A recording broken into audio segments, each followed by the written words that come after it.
Dying man is rescued by homeless cat from car crash. He drags him over 200 feet to get help. Daniel Carter's knuckles whitened against the steering wheel as sheets of rain hammered his windshield. The clock on his dashboard blinked 11:42 p.m., its red glow a lonely beacon in the darkness. He hadn't meant to stay so late at the office, but the Morgan account needed finishing, and he lost track of time, again. Now he was paying the price, navigating this remote stretch of Highway 43 in what felt like nature's fury unleashed. Lightning split the sky, illuminating the dense forest on either side of the road. The trees swayed violently in the wind, their branches reaching out like gnarled fingers. Daniel leaned forward, squinting through the windshield. The wipers were fighting a losing battle against the downpour, and visibility had dropped to mere feet. Just 10 more miles, he muttered to himself, trying to stay focused. 10 more miles then. A flash of movement caught his eye. Something pale and ghostly darted into the road, a deer, frozen in his headlights, its eyes reflecting an otherworldly glow. Daniel's heart stopped.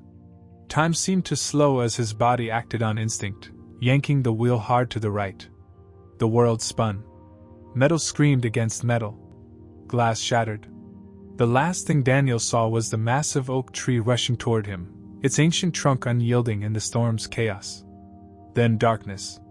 Pain came first, sharp, throbbing everywhere. Daniel drifted in and out of consciousness, each breath a struggle. Rain peppered his face through the shattered windshield, mixing with something warm and sticky that trickled down his forehead. He tried to move but found himself pinned, the steering wheel pressed against his chest like an iron bar. Help! He tried to call out, but it came as barely a whisper. The engine hissed and sputtered, and somewhere in the distance, thunder rolled across the sky. No one would find him here, not in this weather, not on this lonely stretch of road. The thoughts sent a wave of panic through his body, but even that felt distant, muted. As his vision started to fade again, something caught his attention, a strange sensation at his sleeve. Sharp little points, like needles, pricking through the fabric of his jacket. Then pulling, insistent and determined. Through half-closed eyes, Daniel caught glimpses of matted orange fur, a scarred ear, whiskers twitching in the rain. A cat? His mind must be playing tricks on him. But no, there it was again, tugging at his sleeve with surprising strength for such a small creature. The cat's eyes met his, golden and intense, filled with an almost human-like determination. Leave! Daniel wanted to tell it. Save yourself? But the words wouldn't come. Instead, he watched in bewilderment as the cat circled around to his other side, somehow wedged itself between him and the seat, and began to push.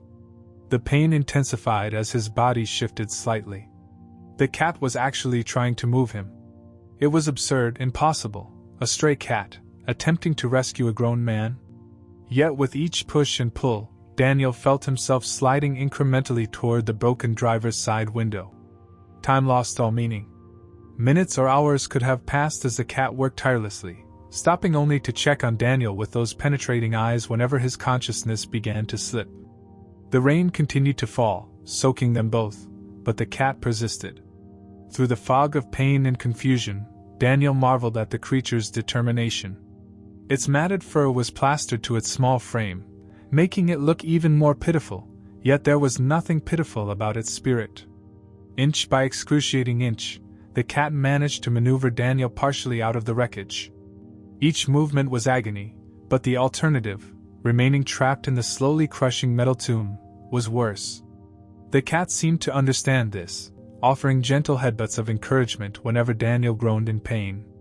They made slow progress across the wet grass beside the highway, the cat alternating between pulling at Daniel's clothes and pushing against his side.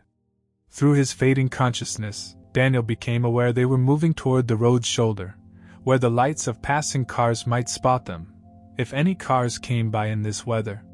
Just when Daniel felt certain he couldn't endure another moment, a new sound cut through the storm's fury, the deep rumble of a diesel engine, the splash of heavy tires on wet asphalt. The cat redoubled its efforts, dragging Daniel the final few feet to the roadside. Bright headlights swept across them. Daniel heard the squeal of air brakes, then running footsteps, voices shouting in alarm. Holy shit! There's someone here! Call 911! The cat's work was done. As the trucker knelt beside Daniel, the mysterious feline melted away into the darkness, leaving behind only muddy paw prints and questions that would haunt Daniel's dreams in the days to come. Later, in the hospital, when Daniel tried to tell the paramedics and police about his unlikely savior, they exchanged skeptical glances. A cat? Dragging a grown man over 200 feet? Blood loss and trauma could do strange things to a person's mind, they seemed to suggest. But Daniel knew what he had experienced was real, even if he couldn't explain it. What he couldn't know, was that this encounter was just the beginning of a mystery that would unravel the very fabric of what he thought possible, forcing him to confront long-buried memories and truths he'd spent decades trying to forget. 3 weeks after the accident, Daniel stood at his apartment window, absently rubbing the healing scar on his forehead. The doctors had called his survival miraculous: 3 broken ribs, a concussion, and various cuts and bruises, but nothing permanent. He should have died in that wreck, they said. Instead, here he was, watching raindrops race down the glass while his coffee grew cold on the windowsill. Movement caught his eye. A flash of orange against the gray morning. Daniel pressed closer to the window, his breath fogging the glass. There, beneath the building's weather-worn awning, sat a cat. Not just any cat, the cat. Even from 3 stories up, he recognized the matted fur, the scarred ear, the proud way it held itself despite its bedraggled appearance. Daniel's heart raced.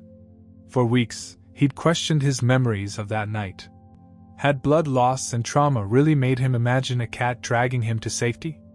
But there it was, staring directly up at his window with those same knowing eyes that had kept him conscious through the storm.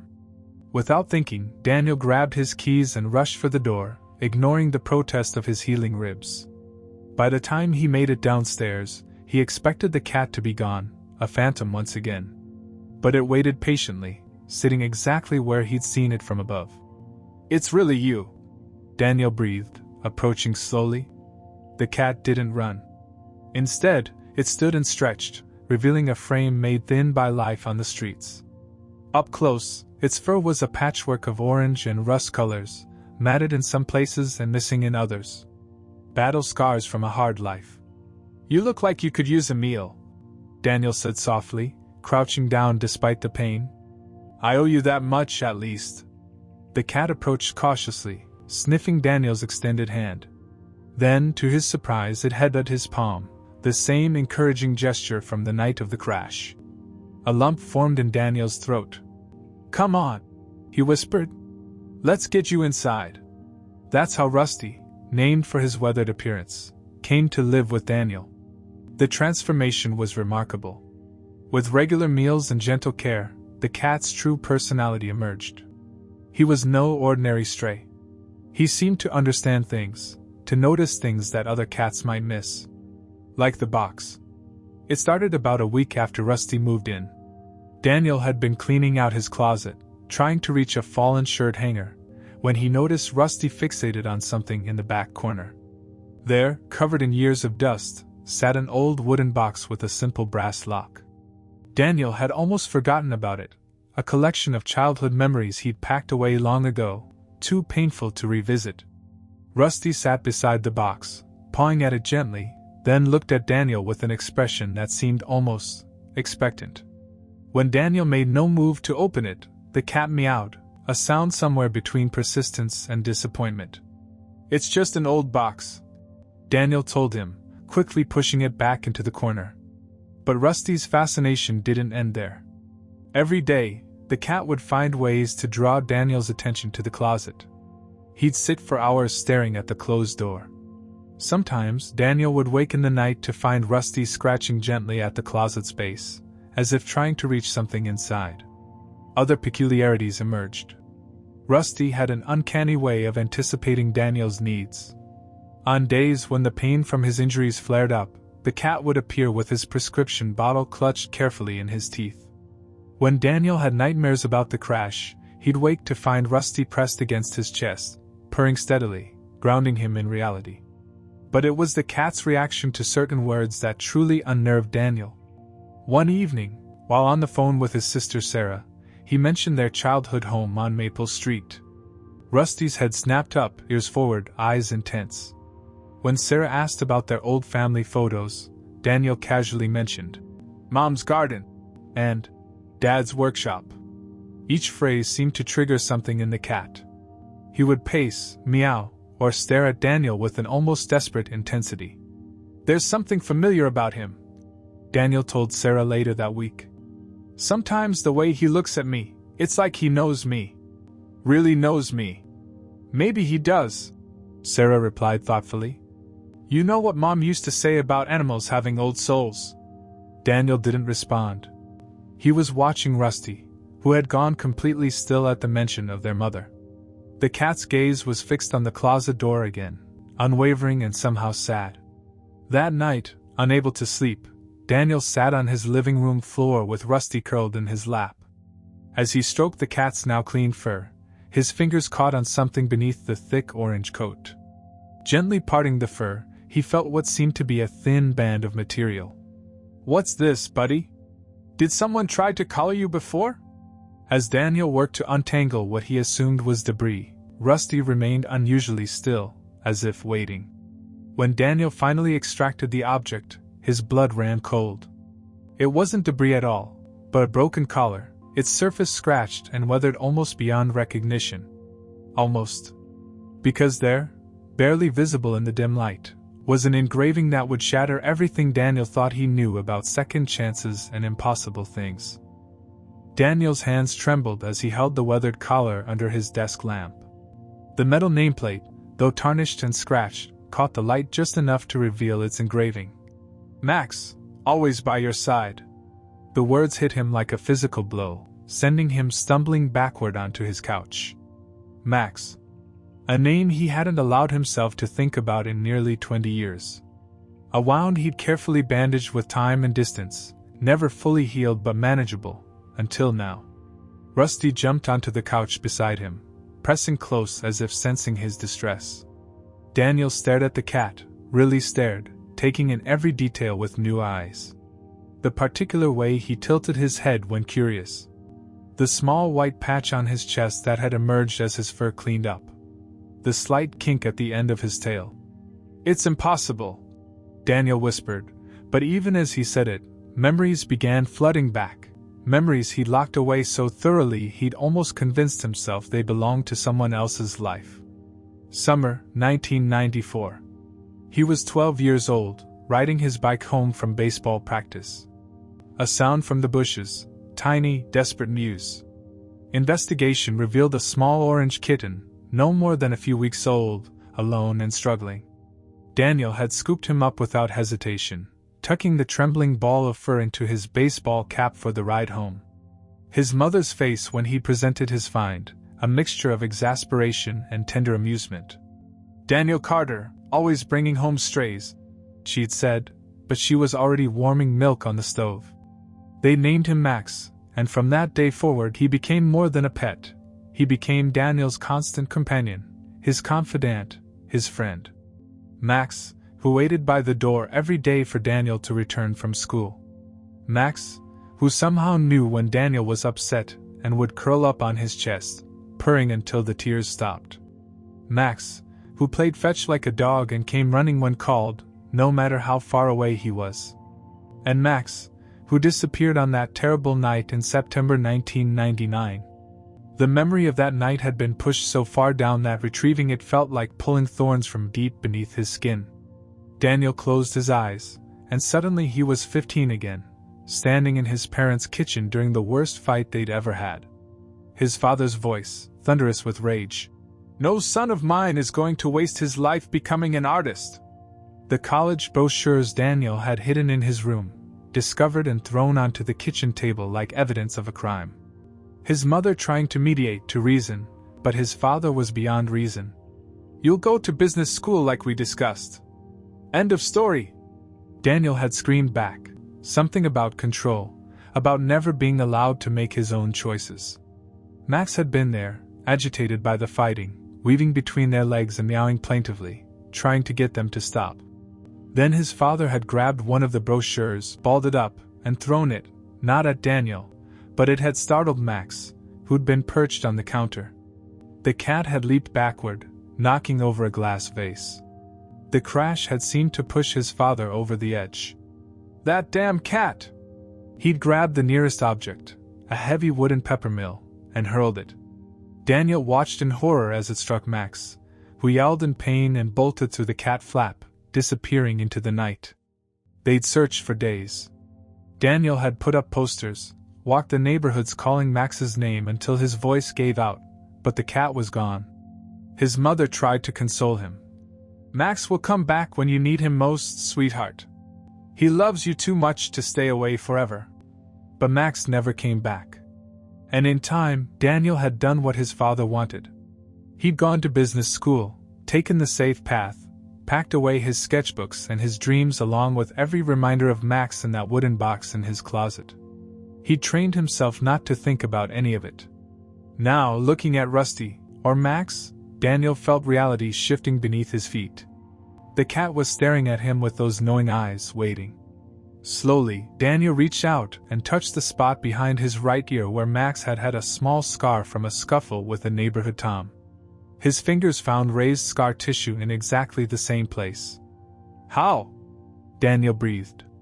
"You'd be, 25 years old now? It's not possible." Rusty/Max just purred, butting his head against Daniel's hand in that achingly familiar way. The same way he used to do when Daniel was upset. When he needed comfort. When he needed to know he wasn't alone. A thought struck him. Moving to the closet, Daniel pulled out the old wooden box that had so fascinated Rusty since his arrival. The cat followed, watching intently as Daniel's fingers traced the tarnished lock. The key had hung on his keyring for 20 years, unused but never discarded. Why had he kept it all this time? Perhaps some part of him had known this day would come. The lock clicked open with a sound like destiny. Inside, preserved beneath a layer of tissue paper, lay the physical artifacts of a life abandoned, his first sketchbook, filled with drawings of Max in various poses. A blue ribbon from the middle school art show. A collection of cat toys, including the little cloth mouse that had been Max's favorite. And at the bottom, something he'd forgotten about entirely, an envelope in his mother's handwriting, dated the week after Max disappeared. Daniel's hands shook as he opened it. The paper inside was creased and yellowed, but his mother's elegant script was still clear. "My dearest Daniel, I know your heart is breaking over Max, mine is too. But I want you to remember something. Love like that doesn't just disappear. Max will always come back to you when you need him most. Some bonds are stronger than time itself. Never stop believing in magic, my sweet boy. Never stop believing in second chances. All my love. Mom." A tear splashed onto the letter, and Daniel realized he was crying. Beside him, Rusty, no, Max, placed a gentle paw on his knee. Looking into those familiar golden eyes, Daniel saw not just the stray who had saved his life on that rainy night, but every version of his beloved cat, the tiny kitten in the bush, the playful companion of his childhood, the wise friend who had known exactly when he needed comfort. And now, and possibly his savior. Some bonds, it seemed, really were stronger than time itself. That night, Daniel couldn't sleep. He sat cross-legged on his living room floor, surrounded by the contents of the wooden box, while Max, he could no longer think of him as Rusty, dozed contentedly in his lap. Each item he touched unleashed a cascade of memories, as if 20 years of careful forgetting were unraveling all at once. A dried-up marker rolled across the floor, and suddenly Daniel was 13 again, sprawled on his bedroom carpet, sketching Max as the cat posed regally on his windowsill. He'd had a natural talent for capturing movement and expression, especially when it came to his feline muse. Page after page in his old sketchbook showed Max in various poses, sleeping, playing, watching birds through the window. Each drawing was signed with a proud flourish. "Daniel C., future artist. I haven't drawn anything in years," Daniel murmured, running his fingers over the yellowed pages. Max stirred in his lap, opening one eye to look at him. The cat's expression seemed almost reproachful. Daniel picked up an old photograph, its corners worn soft with age. It showed him and Max in the backyard of their old house on Maple Street. He was wearing his baseball uniform, grinning widely despite the black eye he'd gotten from a stray pitch. Max sat perched on his shoulder like a parrot, one paw resting proprietarily on Daniel's head. They both looked so young, so unaware of how their world would change. The longer Daniel stared at the photo, the more details emerged from his memory. That was the summer his mother had planted her prize-winning roses. You could see them in the background, their red blooms bright against the white fence. His father had built that fence himself, back when he still took pride in Daniel's accomplishments, before everything became about following in his footsteps. A wave of bitterness rose in Daniel's throat. "He ruined everything," he whispered to Max. "Not just you running away, everything. My art, my dreams, my—" Max stood up suddenly, stretching, then padded over to the scattered contents of the box. With deliberate precision, he pawed at something partially hidden under a stack of old birthday cards. Daniel leaned forward to see what had caught the cat's attention. It was another photograph, one he didn't remember keeping. This one showed his father in a rare moment of tenderness, kneeling in the garden with a much younger Daniel as they planted tomatoes together. Max was there too, batting playfully at the garden twine. Looking at it now, Daniel noticed something he'd missed as a child: the way his father was looking at him, not at the plants. There was pride there, and love, and something else, fear. A memory stirred, fragments of an overheard conversation between his parents late one night. "He has to be practical, Marion. The world isn't kind to dreamers. The world isn't kind to anyone who denies who they truly are either. I can't bear to see him struggle like my father did. Art, music, it broke him in the end. I can't watch that happen to Daniel." The conversation had meant nothing to Daniel at the time, but now, looking at the photograph with adult eyes, he began to understand.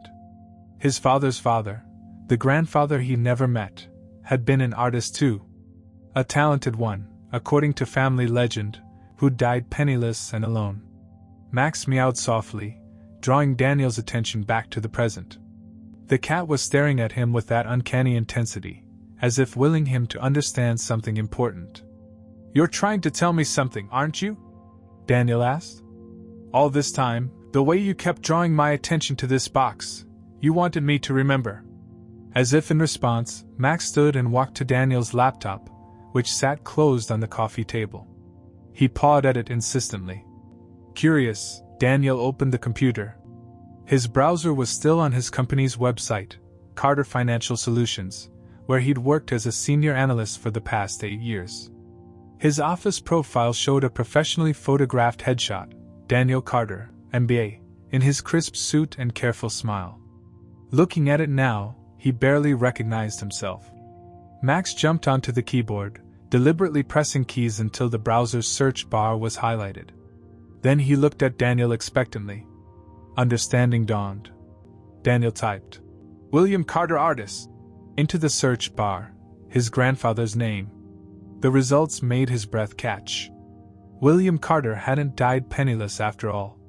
His paintings, discovered years after his death, now hung in galleries across the country.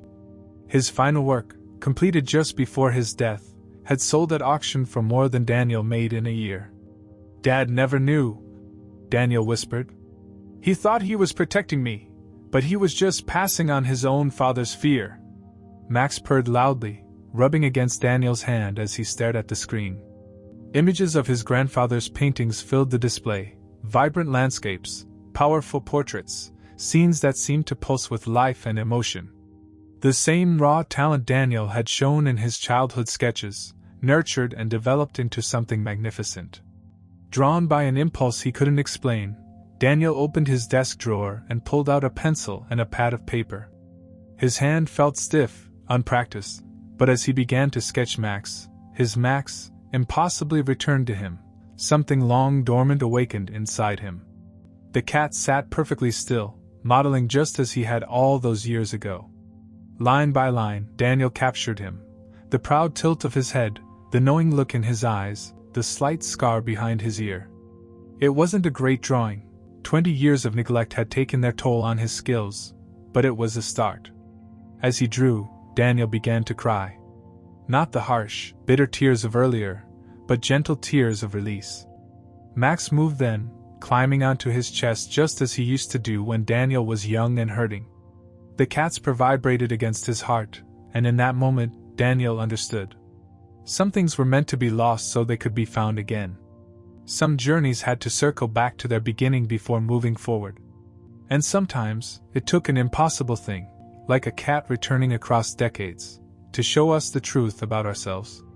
"You didn't just save me from the crash," Daniel said softly, scratching behind Max's ears.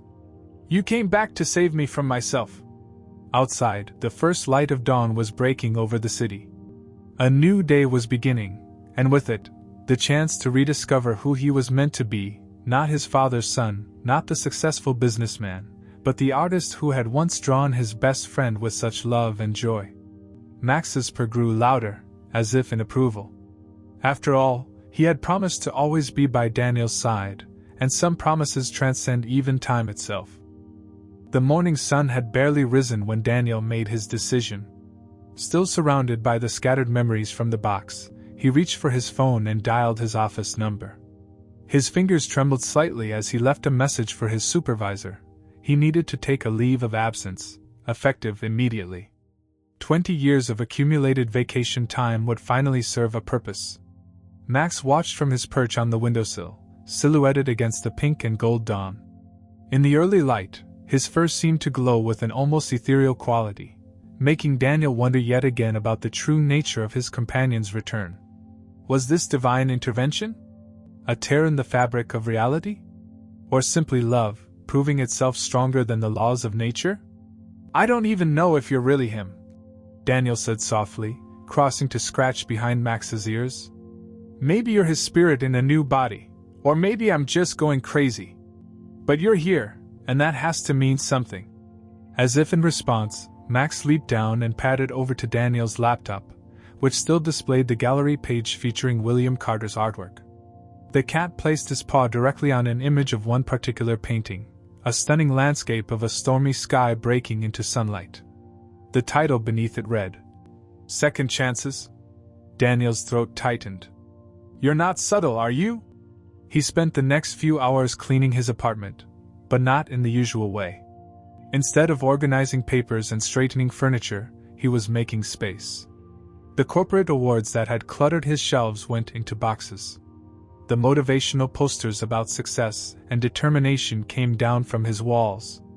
In their place, he carefully arranged the contents of the wooden box: his childhood sketches, his mother's letter, the photographs that told the story of who he used to be.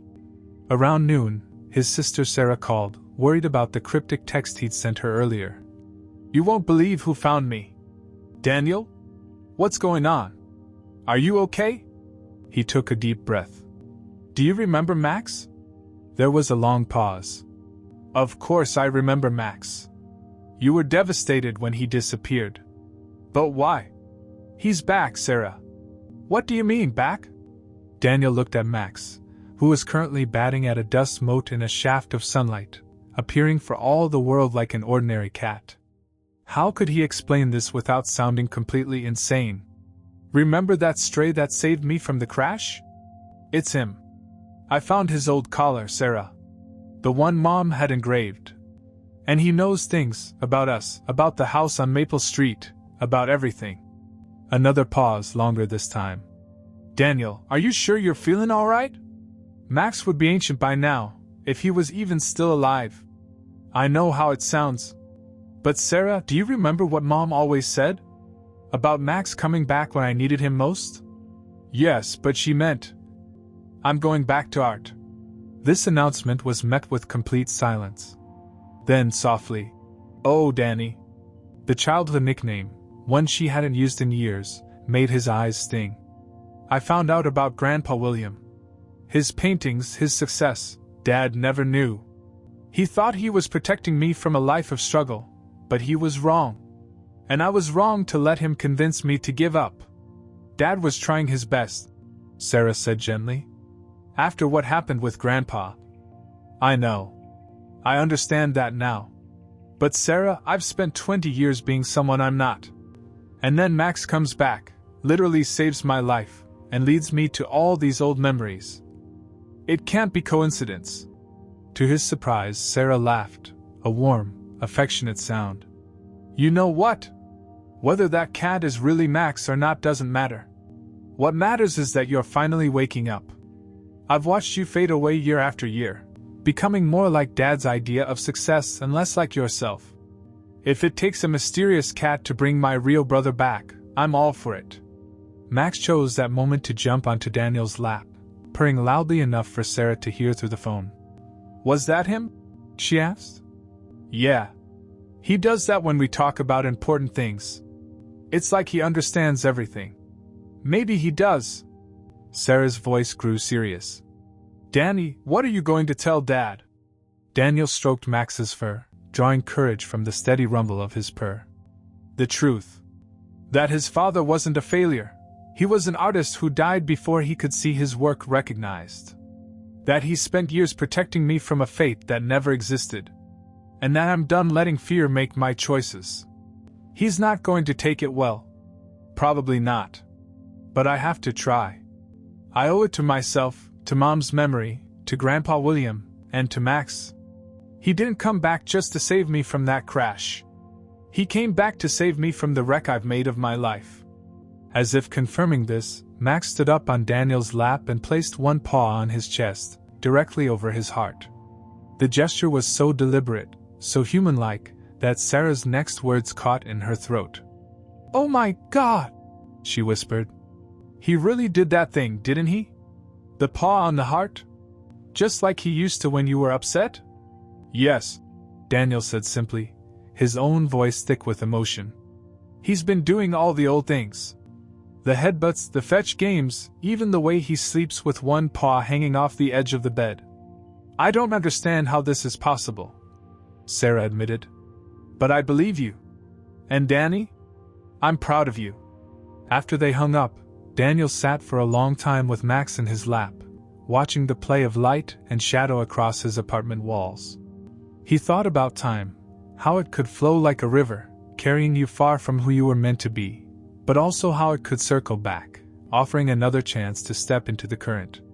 He thought about his father, who had tried to build walls against pain and ended up walling himself away from joy. About his grandfather, whose art had bloomed even after his death, proving that true passion never really dies. About his mother, who had understood something about love and magic that he was only now beginning to grasp. And he thought about Max, who had somehow traversed the impossible distance between then and now, between loss and recovery, between what was and what could be. I don't know how much time we have, he told the cat softly. Whether this is temporary or permanent, whether you're really him or just a messenger, but I promise you this, I won't waste this second chance. Max's eyes met his, ancient and wise and full of love. No matter what mysteries lay behind his return, one thing was certain, some debts could only be repaid by becoming who you were always meant to be. 6 months after Max's impossible return, Daniel stood in a small art gallery in downtown Seattle, his heart pounding. Around him, people moved from piece to piece, murmuring appreciation and criticism in equal measure. His first exhibition, small, unofficial, tucked away in a corner of the city's arts district, but an exhibition nonetheless. The centerpiece of his collection hung on the far wall, a large canvas dominated by a stormy highway scene. In it, a small orange cat stood illuminated by headlights, its form both solid and ethereal, as if existing in two realities at once. Behind it, barely visible through sheets of rain, the silhouette of a crashed car tilted against a tree. Daniel had titled it simply, The Return. Max sat regally beside Daniel's chair, wearing a new collar that matched his old one exactly, complete with the engraving. Max, always by your side. Visitors smiled at him, some stopping to pet him, unaware they were touching a miracle. He accepted their attention with characteristic grace, but his eyes never left Daniel for long. It's really quite remarkable, the gallery owner, Ms. Chen, said, approaching them. The way you capture light and shadow, especially in the rain scenes. There's something, otherworldly about them. And this recurring cat motif, it's captivating. Daniel smiled, watching as Max's tail twitched at the word otherworldly. He's my muse, he said simply. Has been since I was a kid. Well, he's clearly inspiring something special. 3 pieces sold already, and we've barely opened. As if on cue, the gallery door chimed. Daniel looked up and felt his chest tighten. His father stood in the entrance, looking simultaneously out of place and exactly where he belonged. He wore his usual business suit, but he'd left off the tie, and his silver hair was slightly disheveled, as if he'd been running his hands through it nervously. "Dad," Daniel said, standing. "I didn't think you'd come." Robert Carter moved slowly through the gallery, his eyes taking in each piece with an intensity Daniel had never seen before. He stopped in front of The Return, and something in his expression shifted. "This is the crash," he said quietly. "The one that almost took you from us." "Yes." "And this cat?"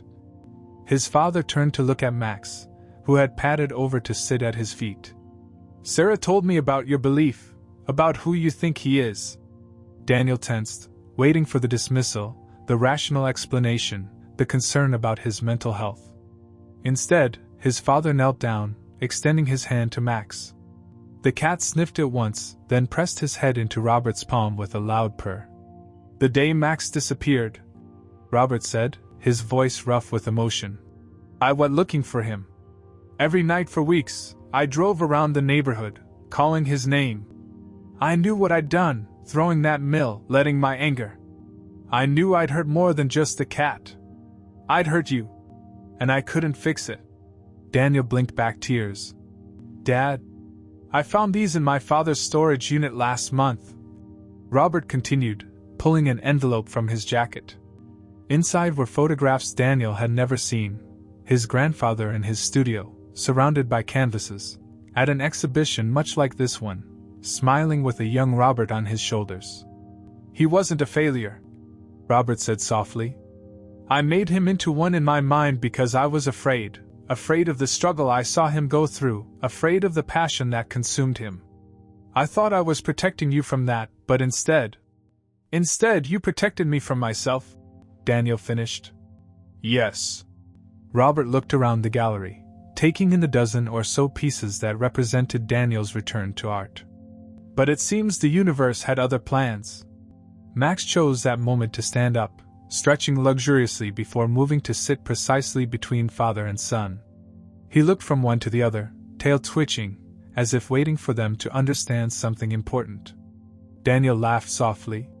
"He does that a lot, tries to tell us things we're too slow to figure out on our own." To his surprise, his father laughed too, a real laugh, one that stripped away years of corporate polish and revealed the man who had once planted tomatoes with his son on a sunny afternoon. "Your mother always said Max was too wise to be just a cat," Robert mused. "I never knew what she meant until now." He paused, then added quietly, "She would be so proud of you, Daniel.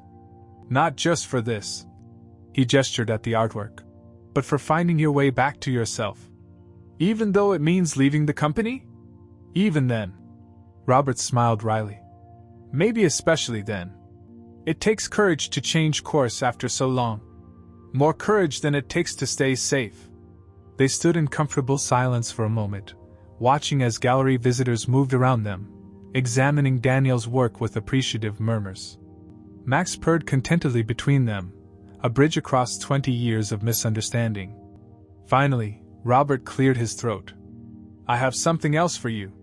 He reached into his briefcase and pulled out a worn leather portfolio.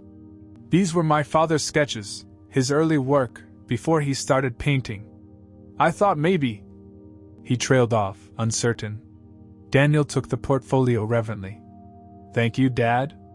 Would you like to get coffee after the showing? You could tell me about him. I'd like that very much." As his father moved away to examine the other pieces, Daniel felt a familiar pressure against his leg. He looked down to find Max staring up at him with those impossibly knowing eyes. "Mission accomplished?" Daniel whispered. Max's purr grew louder, and he bumped his head against Daniel's hand, the same gesture of comfort and encouragement he'd been offering for what seemed like several lifetimes now. Later that night, after the gallery had closed and the last visitors had left, Daniel sat in his studio at home. The wooden box that had started everything sat open on his desk, his mother's letter resting on top. Max lounged nearby, watching as Daniel added the portfolio of his grandfather's sketches to the collection. "You know," Daniel said thoughtfully, "I never did figure out exactly what you are, if you're really Max somehow returned, or just a very special cat who happened to find me when I needed saving." He smiled as Max yawned expressively. "But maybe that's not the point, is it?" Max stood and stretched, then jumped into Daniel's lap. As he settled in with his characteristic purr, Daniel noticed something that made his breath catch: the white patch on Max's chest, which he'd always thought was roughly heart-shaped, was glowing softly in the dim light. But when he blinked, the glow was gone, leaving him to wonder if he'd imagined it. Max just purred louder, as if laughing at the mysteries humans found so puzzling. Outside, the city lights twinkled like stars, and somewhere in the distance, a cat meowed, an ordinary sound on an ordinary night. But Daniel knew better now. He knew that the line between ordinary and extraordinary was thinner than anyone suspected, and that love, in all its forms, could bend the very rules of reality. He picked up his sketchbook, not to capture anything specific, but simply to let his hand move across the paper, guided by memory and magic and the steady rhythm of Max's purr. Sometimes the greatest mysteries didn't need solving. Sometimes they just needed to be accepted, like a cat coming home across the impossible distance of years, carrying second chances in his golden eyes. The drawing that emerged was simple: a boy, a cat, and the endless possibility of beginning again.